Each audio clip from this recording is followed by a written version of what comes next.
toe God Gideon se weermag verminder het, hoeveel soldate het oorgebly? 300, ja.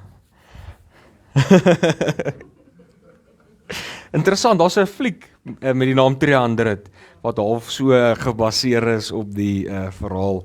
En dit is nogal indrukwekkend om te sien hoe 300 mense oorlog voer. En ek het eendag met ons gepraat oor, ja, ek dink is ook oor Psalm 91 gepreek het, toe praat ek van hoe koning Dawid sê, hy vrees nie eers wanneer pyle op hom afgevuur word nie, en dit is in daai einste fliek nogal wat jy kan sien, as hulle daai 4 pyle so skiet, dan dit verduister sommer die son, soveel duisende pyle in die lug hang in so oorlog. Maar ja, dit is nou maar net ek wat groot verbeelding het. Ja, keer hulle met daai skilde, ja. Ek wil vandag met julle gesels oor om onsself te verbly in die Here. Nee, so, ons moet ons bly wees om hier vandag te wees. Nee, is julle daarom bly om hier te wees, Steven? Amen. Ek wonder of die mense daar agter bly as hulle stil. Is julle bly om hier te wees vandag? Dis koud, maar ons is bly om hier te wees. Wie is bly dat ons vandag hier kan wees sonder vervolging? Hoe wonderlik is dit, nie? Wie van ons is bly om net as die liggaam van Christus vandag by mekaar te kan kom, soos wat God van ons verwag om te doen? Ons moet ons bly wees om te kan doen wat die woord vir ons verwag om te doen, wat die woord van God vir ons leer om te doen.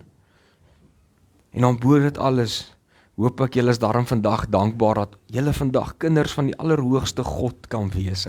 Hoe wonderlik is dit nie dat ons die kinders van die God kan wees wat hemel en aarde gemaak het, wat die hemelruim geskaap het. As ek altyd na die sterre kyk en jy sien hierdie groot skepping, ek het jare terug toe ek op skool was, hulle het seker nou al nuwer sterre ontdek, maar dit kom nou by my op, toe het hulle daai tyd vergelyk, hierdie een groot ster wat daar in die hemelruim is, nee, as hulle dit vir ons moet verduidelik na die wetenskaplikes in ons verstaanbare manier, want ons is nou nie so slim soos hulle nie. Dan sê hulle, daai ster is so groot soos Mount Everest, en dan die aarde is soos 'n golfbal teen Mount Everest. Dis so groot daai ster teenoor die aarde is. Nou hoe wonderlik is dit nie om te dink dat ons op daai golfballetjie bly, en hoe klein, nie eers 'n stof op daai ding kan ons dan verteenwoordig in skaal nie. So, hoe wonderlik is dit nie dat daai God wat hierdie wonderlike goed geskape het, ons so lief het nie, Wat 'n voorreg is dit nie om kinders van God te kan wees nie. En ons is so bevoorreg om ons God in vryheid te kan dien in ons land sonder vervolging. Ons is veronderstel om bly te wees hieroor.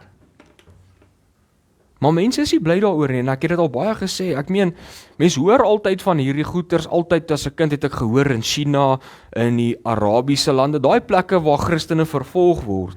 Maar my hart was so seer laas jaar toe hulle begin in ons eie kontinent mense begin doodmaak het, in ter duisende getalle doodgemaak het, omdat hulle kinders van God is. En ons is veronderstel om bly te wees dat ons vandag hier kan wees in vryheid, en nie hoef bang te wees, jy gaan nou soldate hier instorm en ons doodmaak, net omdat ons God in vryheid kom aanbid vandag nie. Ons is eintlik veronderstel as Christene om die gelukkigste mense te wees op aarde. Ons is veronderstel om die gelukkigste mense te wees. Hoekom? Moet ons as Christene net die gelukkigste mense wees omdat dit met ons finansiëel goed gaan? Moet ons net die gelukkigste mense wees omdat dit goed gaan by jou werk? Is jy veronderstel om net gelukkig te wees omdat jy gesond is? Is jy net veronderstel om gelukkig te wees omdat jy en jou vrou 'n week laas beklei het? Nee, ons moet nie ons geluk vind in aardse dinge nie. Of aardse dinge moet nie ons geluk eintlik bepaal nie. Nee, Ons moet gelukkig wees, ons moet onsself verbly, omdat ons weet, omdat ons aan die Here behoort. Dit moet ons blydskap wees. Maar wat leer die wêreld ons, nê?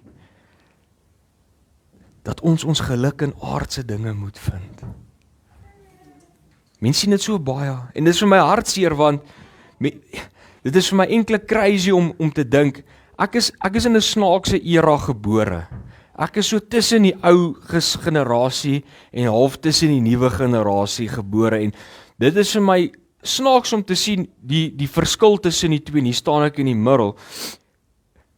Want die voorbeeld wat ek wil gebruik is 'n huwelik. Wat leer die wêreld ons nou, huidiglik en wat ons is? Huwelike beteken niks meer nie, is dit nie so nie? Dit gaan oor jou geluk wat jy moet vind in daai huwelik. So as jy nie gelukkig is met jou huweliksmaat nie, dan sê hulle, jy tyd is min. Jy lewe net een keer, skei en kry klaar, gaan kry iemand om jou gelukkig te maak. Wat wil dit nie 'n saak dan om te werk aan daai huwelik nie? Nee, skei, kry klaar, jou geluk is al wat saak maak, vind jou geluk in aardse dinge. 'n Crazy een wat ek hoor, maar Amerikaners like dit om hierheen te sê, ek sien dit op sosiale media as mense kla oor hulle werke. Dan sê hulle, nee man, bedank, jy gaan kry vir jou ander werk. Baie mense sê, kom bietjie Suid-Afrika toe, nê, dan kyk jy hoe skaars werk hier is. Dan is nie net vanuit as jy ongelukkig is, bedank ek en ek stap nou môre na 'n ander werk in nie. Hierso moet ons dankbaar wees vir die werk wat ons het. Daai is makliker gesê as gedaan hierso by ons. En so kan ek aangaan hoe die wêreld 'n mens leer van hoe om jou geluk op aardse dinge te kry. Maar ek wil vandag vir julle kom sê, net ware geluk kan jy by God kry. Jy kan dit nêrens anders te kry nie. Jy kry mense wat finansiëel welaf is. Hulle is skatryk. Kom ons sê vir 'n oomblik hulle het 'n gelukkige lewe gehad. Kom ons verbeel onsself, hulle het 'n gelukkige lewe. Baie van hulle is nie gelukkig nie, maar kom ons sê hulle het lekker gelewe. Maar die dag wanneer daai persoon op sy sterfbed lê, maak dit nie saak of hy die rykste ou op aarde is en of hy die armste persoon op aarde is nie. Ek dink dit is die enigste plek wanneer jy nou op daai punt kom wat jy dood in die oë staar. Is dit die punt wat ons elkeen besef, daai ander goed het eintlik nooit saak gemaak nie. En dan besef jy eers waar jy op moes gefokus het, waar jou geluk werklik moes gewees het. Ons as kinders van God moet bly wees dat ons aan die Here behoort, want dit is wat ware blydskap is. Blydskap op aardse dinge gaan vergaan. Definitief, dit beloof ek julle, dit gaan nie vir ewig hou nie. Die woord leer ons dit. As jy julle Bybel sê, dan bly ons aan na Tannie Karen se versie toe, Filippense 4 vers 4. Tannie Karen het dit geprofeteer, sien ek.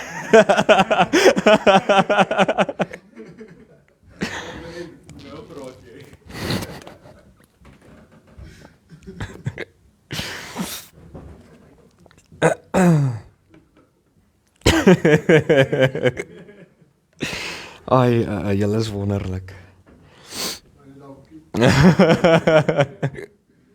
Filippense 4 vers 4, ek gaan van vers 4 af begin, dan werk ons so 'n bietjie af, ek gaan nie net op vers 4 bly nie. Vers 4 sê, verbly julle altyd in die Here, ek herhaal, verbly julle. Laat julle vriendelikheid en alle mense bekend word, die Here is naby. Moet oor niks bekommerd wees nie, maar maak in alles julle versoeke deur gebed en smeking met danksegging aan God bekend. En die vrede van God wat alle begrip oortref, sal in Christus Jesus oor julle harte en gedagtes waak. Verder broers, alles wat waar is, alles wat eerbaar is, alles wat reg is, alles wat rein is, alles wat lieflik is, alles wat lof verdien, ja, watter deeg of watter prysenswaardige saak daar ook mag wees, rig julle gedagtes daarop. Amen. Dis 'n mooi wat noem jy dit? Brief wat Paulus geskryf het.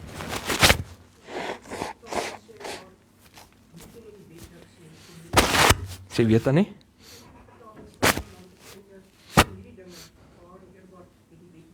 Ja, amen. Maar ek wil julle moet oplet wat sê hierso. In vers 4 sê, verbly julle in die Here. Nou, hoekom lyk ons altyd so morbied as ons kerk toe kom? Hoekom lyk van die mense so suur as hulle kerk toe kom? Maar is niemand wat hier is vandag nie, hoor, is nie julle wat so lyk nie, nee. Dis, ek praat van myself, dis ek wat so lyk as ek kerk toe kom, nee. Dis maar net ek wat lyk of die kat my hier ingedra het in die oggende. Wil jy niks sê nie? Ons moet opgewonde wees om kinders van God te kan wees. Ons moet opgewonde wees om goed vir die Here te kan doen. Nee. Baie keer dink mense dit is 'n straf wanneer ons goed vir die Here moet doen, maar ons moet eintlik opgewonde wees om bruikbaar vir God te kan wees. Ons moet opgewonde wees om God se naam te kan grootmaak. Om hier te kom te sing tot eer van die Here, vir ander mense te gaan vertel hoe goed ons God is. Ek sê nie, ons kan nie hartseer wees of deur 'n moeilike tyd gaan nie. Ek verstaan, mense gaan deur moeilike tye, so partykeer lyk 'n ou seker maar so 'n bietjie af as hy instap. Maar wat ek wel sê is, ons moet ons geluk vind in wie God is, sy getrouheid, sy goedheid, sy beloftes aan ons. Amen. Nie aardse dinge nie. Dit wat God vir ons is, die wonderlike God wat hy is. En dit is hoekom dit belangrik is om God te ken, hè? Dink ek het 2 weke terug daaroor gepraat dat ons God moet ken. Dis hoekom dit belangrik is om God te ken. Want as jy nie God ken nie, as jy nie 'n verhouding met hom het nie en ook nie die woord van God lees nie, hoe gaan jy weet hoe goed God is? Hoe gaan jy weet wie God is? Hoe gaan jy weet wat God vir jou bewerkstellig het en hoe gaan jy weet wat God se beloftes is vir jou? As jy nie die woord van God lees nie. En as jy ook nie 'n verhouding met hom het nie, want dan gaan jy ook nie weet wat God se planne vir jou is nie, hoe hy jou wil gebruik nie. So dit kom terug om 'n verhouding met God te hê en jouself in hom te verbly, omdat jy weet wat so groot en wonderlike God hy is. Want op die einde van die dag, hoe verbly jy jouself in iemand wat jy nie ken nie? Jy kan nie dit doen nie. So jy moet God ken om jouself in God te kan verbly. As jy nie weet wat Jesus vir jou kom doen het nie, as jy nie weet wat Jesus vir jou instoor het nie, hoe kan jy jouself daarin verbly? So ek wil elkeen kom opnuut bemoedig, elkeen opnuut kom herinner. Ons moet begin tyd maak vir die Here, tyd afstaan om 'n verhouding met die Here te hê, om te leer ken, 'n verhouding met hom te hê. Vers 5 sê dan, ook ons moet hierdie blydskap en vriendelikheid aan alle mense bekend maak. So as ons nou God ken, en ons het 'n verhouding met hom, en ons besef die prys wat hy vir ons kom betaal het, dit wat hy vir ons instoor het, dit waarvoor hy ons geroep het, kan ons onsself in God verbly, want ons weet wie hy is. Nou, dan is ons nou bly, en ons is opgewonde as kinders van God, maar dit is nie waar dit moet bly nie, ons moet dit uitdra aan ander mense. Dis wat vers 5 dan nou vir ons sê, ons moet daai vriendelikheid uitdra aan ander mense, ons moet dit bekend maak aan hulle. Maar wat doen ons? Dis interessant. 'n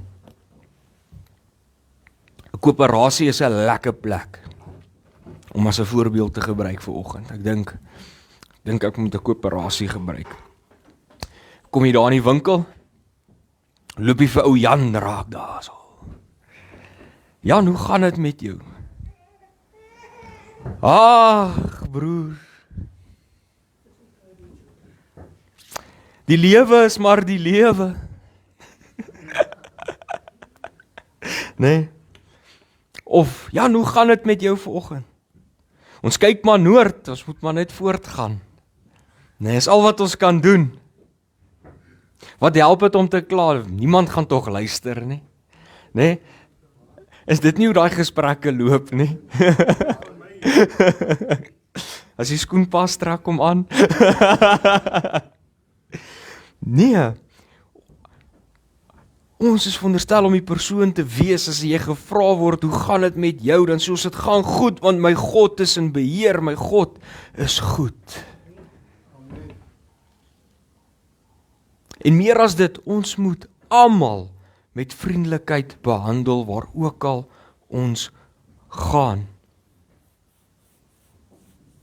Het jy al gesien as jy opgewonde is oor iets, as jy bly is oor iets, dan het jy sommer 'n lekker dag. Dit straal uit iemand uit. En snaaks genoeg, dan behandel jy almal vriendelik daai dag. As jy winkel toe gaan, is jy vriendelik met almal in die winkel. Jy's vriendelik met jou vrou, jy's vriendelik met jou kinders. Maar dit is hoe ons as kinders van God elke dag eintlik moet wees, want ons het iets om oor dankbaar te wees elke dag. Ons moet onsself verbly in die Here en daarom is ons veronderstel om elke dag vriendelik te wees. En dis hoekom ek gesê het in die begin, ons is veronderstel om die gelukkigste mense op aarde te wees, want ons weet wie ons God is en ons vind ons blydskap in God en daarom kan ons elke dag vriendelik wees. Want ons dien 'n wonderlike God, is dit nie so nie? En ons weet hy is lief vir ons. Maar wat doen ons? Nou het jy klaar gekla daar in die rakke, klaar vir die ou vertel die lewe is maar net die lewe, en nou moet jy seker jou goedjies gaan betaal daar by die til. Nou kom jy by die til, dan vra die persoon agter die til vir jou, sakkie?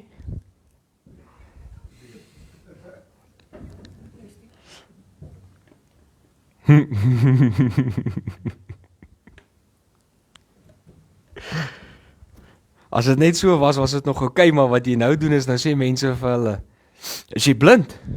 Dink jy ek moet al hierdie goed met my hande dra? Huh? Gaan jy kom aan hierdie goed van my kar toe dra? Dink jy die goed gaan voete groei en loop? Ek het al sulke antwoorde, dan staan ek agter mense in 'n ry, dan hoor ek sulke goed wat hulle vir die mense agter die tille sê, dan dit is so hartseer, en daai mense doen net hulle werk, hulle kom weer in die moeilikheid as hulle dit nie vra nie, want hulle werkgewer verwag van hulle om vir die persoon te vra, wil jy 'n sakkie hê vir die goed? Hy doen dit want hy moet dit doen, al kan hy sien jy dit nodig, moet hy jou die opsie gee, want jy kan sê nee of jy kan sê ja. Het hy jou nie gevra nie, was jy ook 10 teen 1 kwaad? Hoorie, hoekom het jy my nie gevra, ek soek 'n sakkie? Verstaan, so, dit is hartseer hoe ons optree.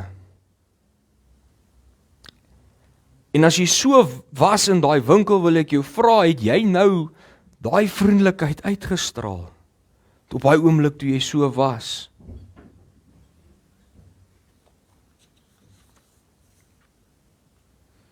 Nee, jy het nie Christus se beeld uitgedra nie. Maar dink net vir 'n oomblik as jy anders te opgetree het in daai situasie. As jy by die til gekom het, sy vra jou, soek jy 'n sakkie? Jy sê vir sy, ja asseblief, ek soek 'n sakkie. Dankie. Hoe gaan dit met jou? Nou gaan sy dalk, of hy dalk, maak nou nie saak wie agter die til is, vir jou sê, dit gaan nie goed nie. Dit kan gebeur. En nou net daar, wat het gebeur, het jy die geleentheid om daai persoon agter die til te kan vertel van 'n man met die naam van Jesus Christus, wat jou lewe kan transformeer. Maar nou het jy dit nie gedoen nie. En nou het jy daai geleentheid verloor om iemand anders van Jesus Christus te kan vertel.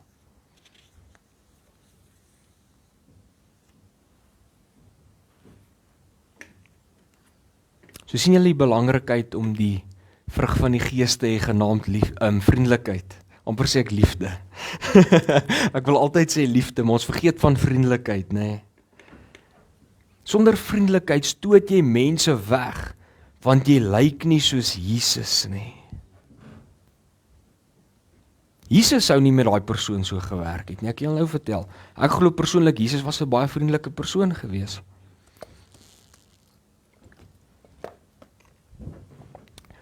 En glo my, as jy nie vriendelikheid het nie, as jy nie bedagsaam is nie, gaan dit vir jou moeilik wees om ander mense van Jesus te kan vertel. Want jy gaan mense afstoot.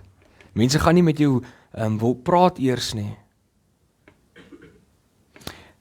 Nou weer eens gaan iemand sê, beteken dit ek mag jy 'n slegte dag hê nie?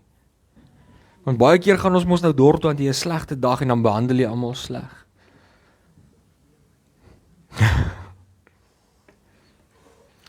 Weer eens soos wat ek nou gesê het, ek sê nie ons mag nie 'n slegte dag hê nie. Maar ek het wel iets vir julle vanoggend, ek het vir julle raad. Goeie raad. Hoe om altyd vriendelik te kan wees, maak nie saak hoe dinge in jou lewe gaan nie. En dis nie ek wat die raad gee nie, eintlik staan dit in hierdie skrif wat ons nou net gelees het.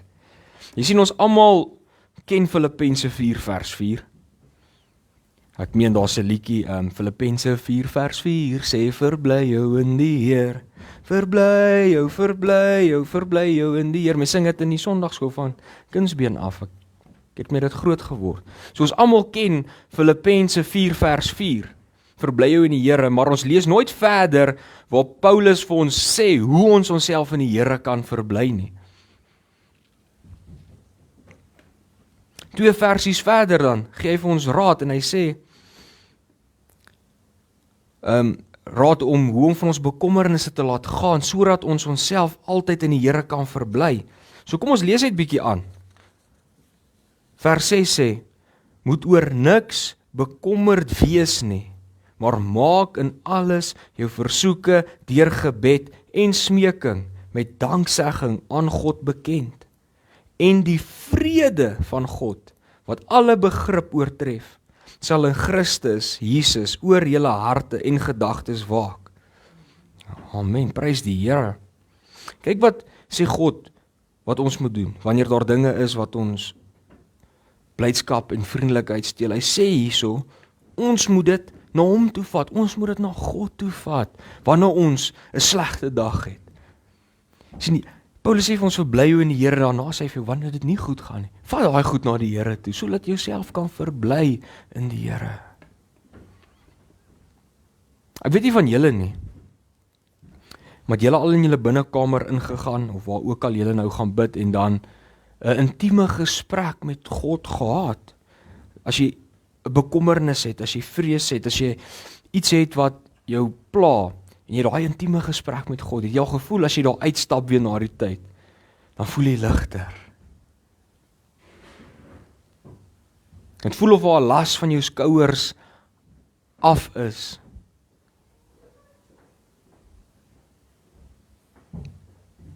Daar's 'n prentjie wat ek een keer gesien het, wat hulle so op sosiale media deel.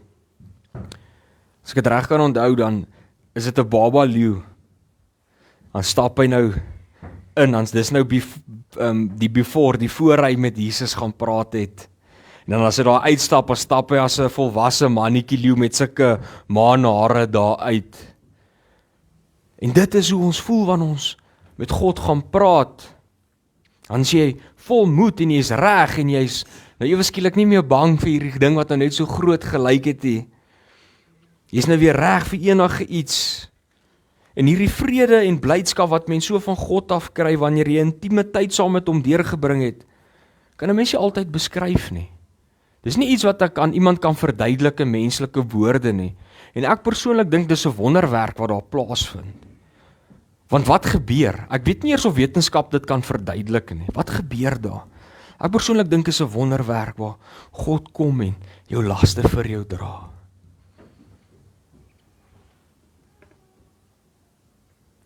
Ons kan verseker weet dat ons aan Jesus behoort en dat hy vir ons is en nie teen ons is nie. Nee, ons hoef nie meer bang te wees of omgekrap of bekommerd te voel nie. Omdat ons weet ons behoort aan God. Is dit nie so nie? Ons hoef nie te vrees nie, ons behoort aan God. Weet dat Jesus by jou is. Ek dink mense besef dit nie meer nie. God is nie daar ver nie. God wil by jou wees. En as jy besef God is by jou, dan keer dit ook dat jou bekommernisse en jou emosie met jou weghardloop. Dit is die mooi ding wanneer jy tyd saam God deurbring en jy weet hy's met jou, hy's vir jou, hy's nie teen jou nie. En dit keer ook dat jy van voor af weer begin bekommerd raak. Solank as wat jy besef, God is saam met jou, God is vir jou, dan hoef jy nie te vrees, jy gaan nie bang wees nie. As jy dit die hele tyd het, en die hele tyd intieme tyd saam God het, sal hy bekommernisse ook nie kan terugkom nie, want jy weet, die God wie jy dien, is groter as enigiets anderste. Want al wat ons hoef te weet, is jou God is by jou, en ons God sal ons nooit begewe, en sal ons nooit verlaat nie. Hier is 'n mooi ene, daar's geen skeidingsmuur meer tussen ons en ons hemelse Vader nie. Toe Jesus Christus gesterf het, het die voorhangsel geskeur. So wat beteken dit? Dit beteken, ons het 24 uur, 7 dae 'n week, toegang tot ons Vader wat in die hemel is. God slaap ook nie.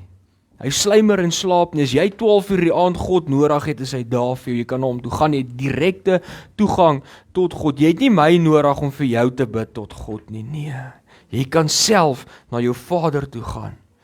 Want Jesus het dit vir ons bewerkstellig. En kom ek vertel julle een ding, daai Vader van ons wat in die hemel is, het ons elkeen so lief, dat hy nie sy eie seun gespaar het vir ons nie. Hy het hom 'n wrede dood laat sterf, sodat ons 'n verhouding nou kan hê met hom. En soveel meer. Kom ons gaan aan, dan in vers 8 is daar nog 'n goue nugget, wat jy daar so raak lees so. Ietsie lekkers as jy oplet. Nog iets wonderlik om te verstaan.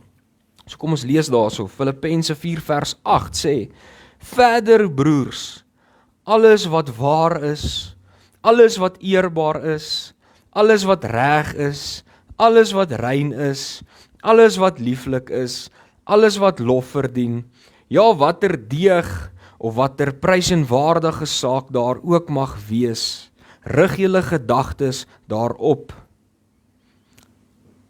Ek wil, julle moet oplet, hoor wat sê daai laaste sin in vers 8. Hy sê, rig julle gedagtes daarop.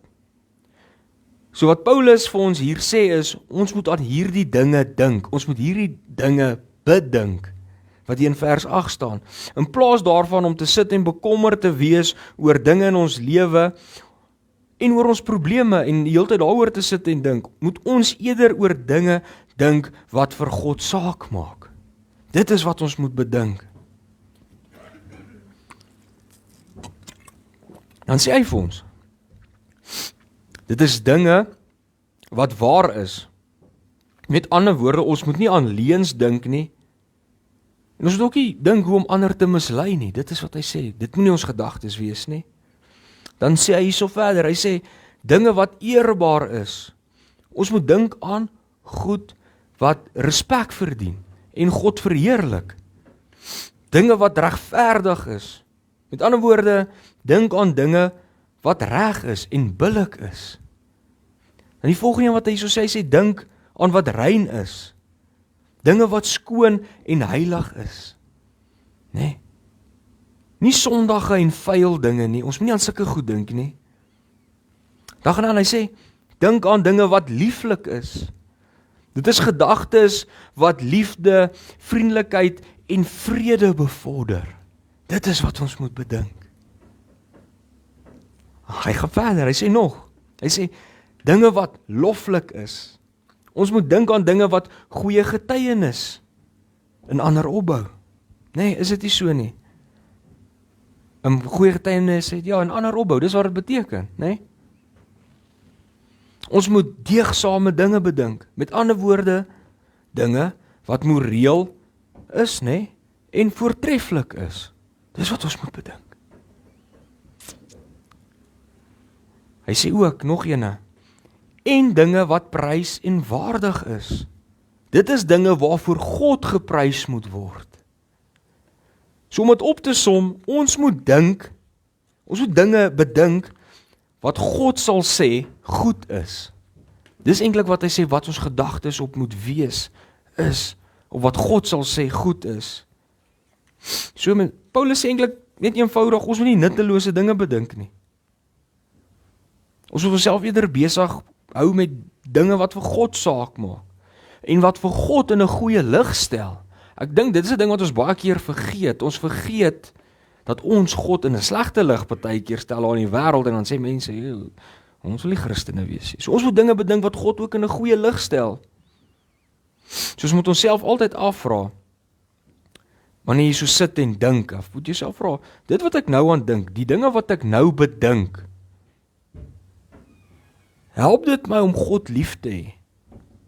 Help dit my om my naaste lief te hê?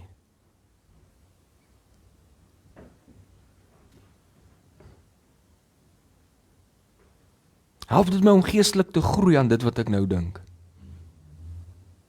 Ek dink dis 'n goeie tipe goed wat jy jouself moet vra, want dan gaan jy besef dat dit wat jy dink, nie dit is wat jy jouself mee moet besig hou nie.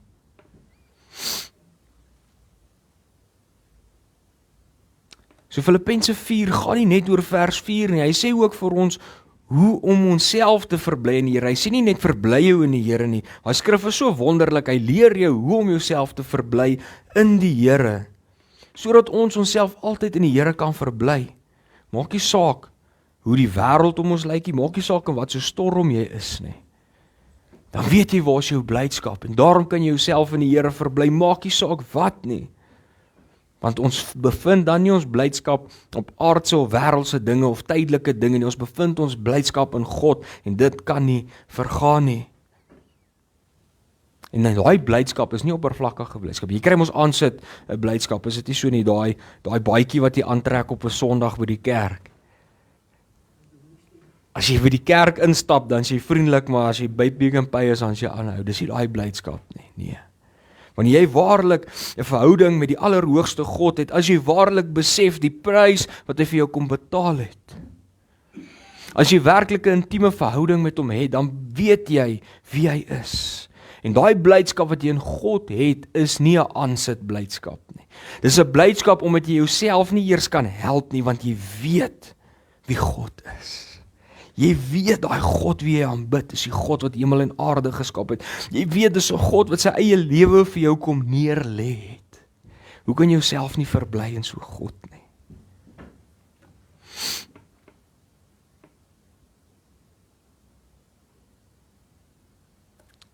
Want ons weet wie hy is, en die prys wat hy vir ons betaal het. En ons weet wat hy vir ons instoor het.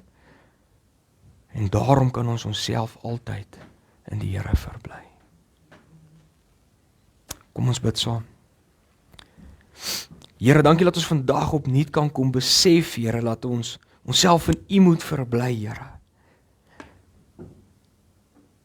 Here, dankie dat U ons ook leer hoe om onsself in U te verbly, Here. Here, dankie dat ons kan weet, ons verbly onsself in U en nie in wêreldse dinge nie, Here. Ons verbly onsself in dinge wat nooit kan vergaan, Here, want ons weet wie U is. Ons weet dat U ons liefhet. Ons weet dat U vir ons is en nie teen ons is nie, Here. Here, ons weet dat U seun vir ons kom sterf het aan 'n kruis, Here, sodat ons die ewige lewe kan beerwe, Here. Dat ons eendag vir ewig by U kan wees. In 'n plek waar daar geen siekte is nie, 'n plek waar daar geen pyn is nie, in 'n plek waar daar geen tekortkominge is nie, Here. Dankie dat ons weet, ons kan onsself in U verbly, en nie in tydelike dinge nie. Dankie dat ons weet, ons blydskap gaan nie op en af soos wat ons dag gaan nie, maar ons blydskap bly konstant, want U is konstant. Hoe U 1000 jaar terug was, so is U vandag. U is dieselfde God wat ons altyd lief het. En ons hoef nooit daarin te twyfel nie, Here. Here, in my gebed is dat elkeen wat hier is, Here, elkeen wat hier kyk, Here. Here, elke kind van God in hierdie dorp, elke kind van God in hierdie land, Here. Dat ons onsself kan begin verbly in U, Here. Maar ook laat daai verbly in U nie net by ons sal bly nie, maar laat ons daai vriendelikheid wat ons ervaar van ons blydskap in U, dat ons dit sal uitdra in hierdie wêreld, Here. Dat ons U lig sal laat uitstraal in hierdie wêreld en U liefde bekend maak in elkeen se lewens waar ook al ons beweeg. Mag U ons elkeen gebruik, Here, as instrument, Here, soos wat U wil. En ek vra dit in die kosbare naam van Jesus Christus. Amen en amen.